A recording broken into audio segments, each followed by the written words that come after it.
Hi friends, once again I am here with you, and the cruelty of the present day Nero government continues, which is trying its best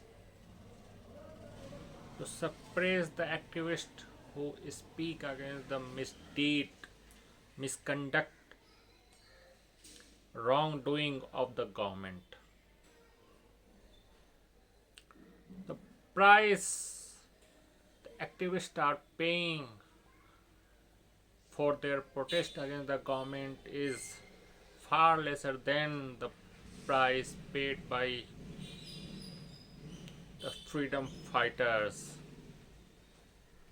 other activists who fought for freedom of the country, who fought for freedom of the press, who fought against the autocratic governments earlier. Yesterday, it was a huge day. The world famed fact checker and journalist Muhammad Jubair was granted bail by Supreme Court, and he was arrested for just checking the fact, just busting the propaganda of Godi media and BJP leaders. So it was very unfortunate that a journalist was arrested for doing his job.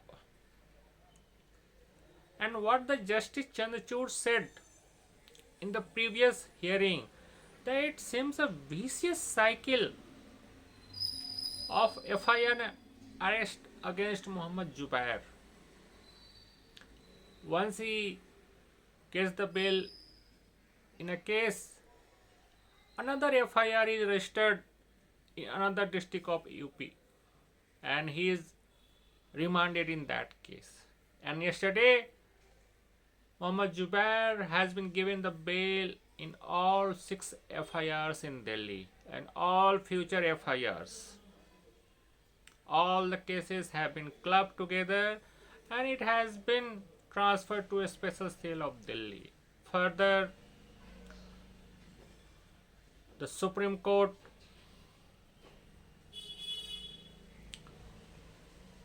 refused the request of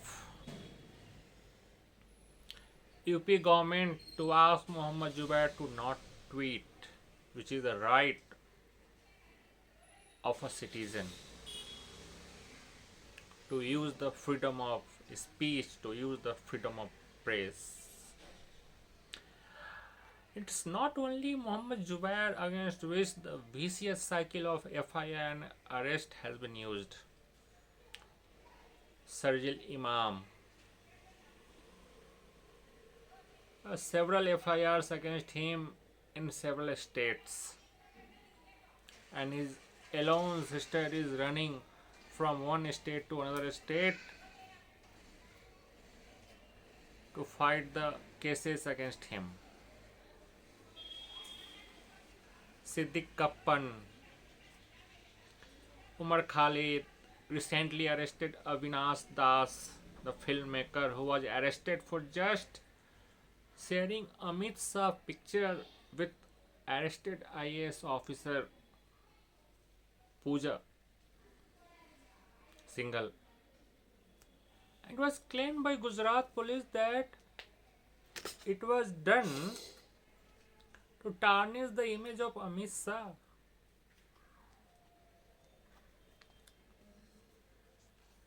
I don't know how respectful the Home Minister is,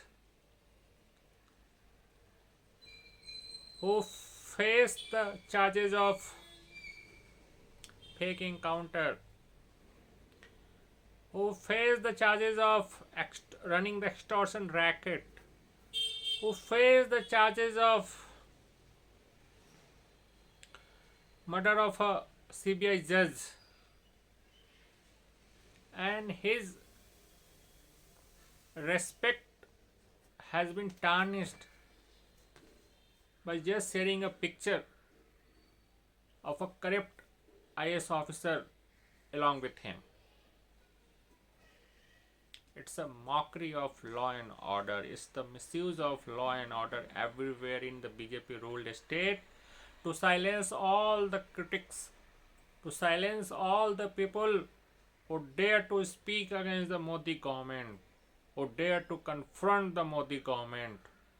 The Modi government which is leaving nothing to destroy the country, to destroy the foundation of the country.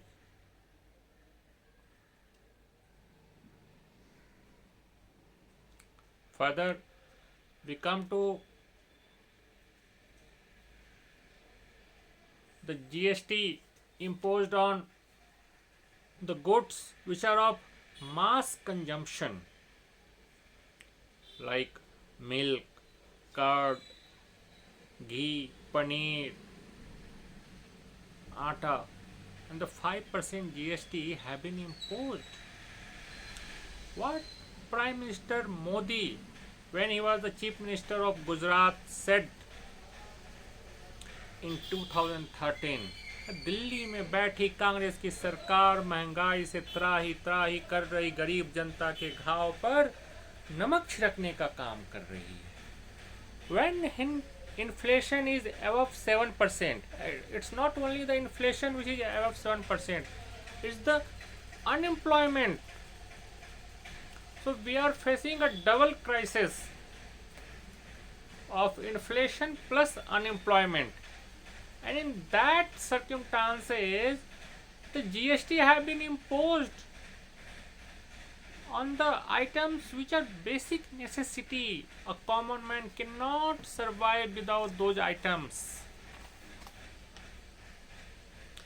And it tells you the state of the economy. The government is so much hungry to collect the funds from the people.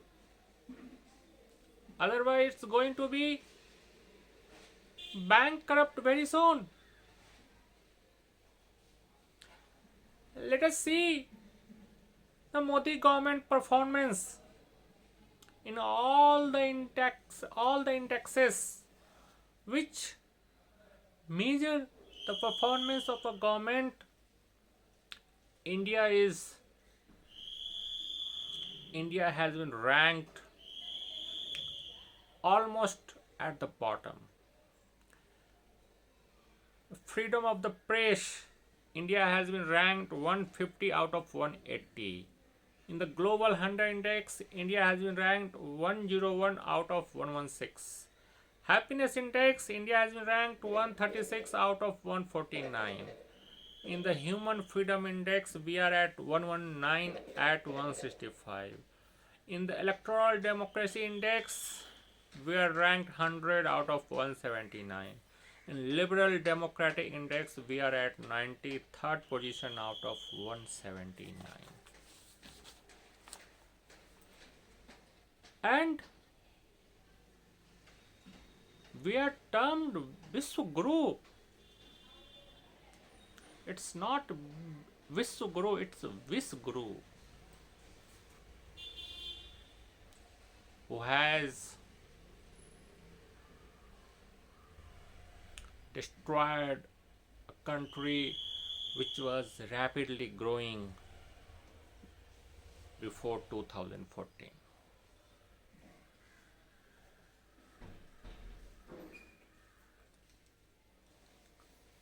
And how the corruption is playing out in this country. It is claimed by the government that not a single instance of corruption has surfaced since 2014. Let us understand. The government mandates all states and power generator companies in India to buy at least 10% of their overall coal consumption from Adani Group imported coals, which is going to be 20,000 per ton. at least 10 times higher of the domestic coal. And government is also procuring 2400 million tons of coal from Adani Group at a price of 4033 crore.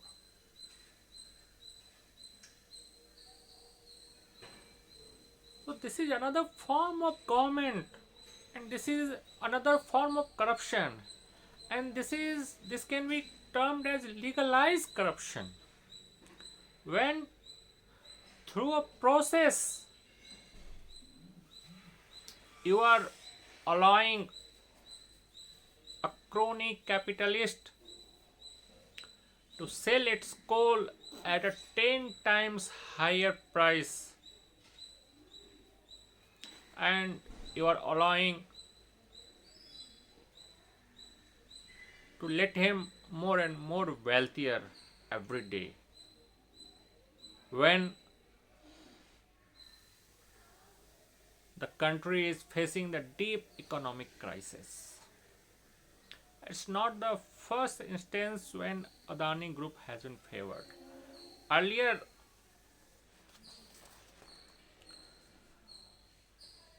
MMC Ferdinando, the chairman of Sri Lanka Ceylon Electricity Board, claimed to a parliamentary panel of Sri Lanka that he was told by then President Gotabaya Rajapaksa about PM Modi pressuring him to give the wind project directly to Adani Group. And later on, MMC Ferdinando resigned from his post. As you can see everywhere, from coal to airport, from port to mining, everywhere you find Adani Group. And this is not because his business empire is blooming. This is because Modi government is favoring him. Modi government is allowing him to grow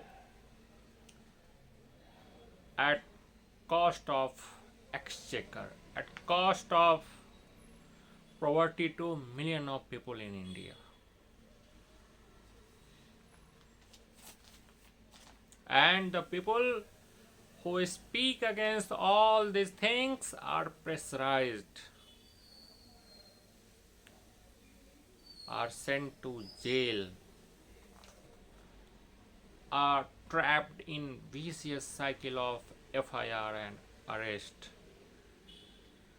are called traitors, are called playing in the hands of foreign governments. You can see who are the real traitors. The real traitors who are allowing the crony capitalists to loot the resources of the country. The real traitors who are curbing, who are putting curb on freedom of speech, who are putting curb on freedom of press. The real traitors who are silent on Chinese invasion in Indian territory. There are reports that China has constructed a village near Doklam, and there is not a single word from the mouth of Prime Minister Modi. You can see who is the real traitor in the country, who every day here and there carries out the religious drama to just fool the people to get away from the problems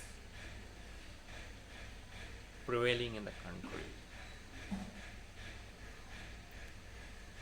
And we all must speak against the misdeed, misconduct, and wrongdoing of the governments.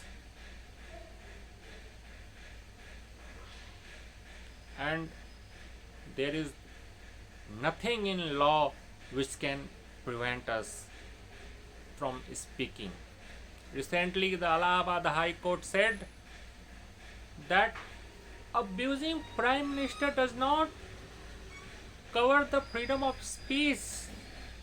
I am telling, abusing anyone does not cover the freedom of speech, whether it's Prime Minister Modi or a common people. And criticizing the government cannot be termed abusing the government. Thanks for watching. Meet you soon.